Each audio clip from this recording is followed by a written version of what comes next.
Finalista číslo 6, bošácká hruška. Zatúlané semienko, ktoré uniesol vietor alebo vtáča spod neďaleko stojacej hrušky, zapustilo korienky na slnečnom úpetí vrchu Lisica, ktorý sa týči nad Bošácov. Bošácka dolina je výnimočným miestom s bohatou ovocinárskou tradíciou, kde sú mohutné semenáče hrušiek neodmysliteľnou súčasťou bielokarpatskej krajiny a tvoria jej charakteristický obraz. Roky skúšaná, ošľahaná vetrom a pohládzaná slnečnými lúčmi si tu rastie ako kráľovná. Výhľad jej môžeme závidieť.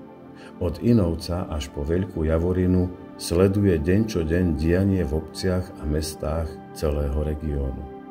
Okolie stromu je vyhľadávaným miestom pre svoje poveternostné podmienky pre vyznávačov paraglidingu.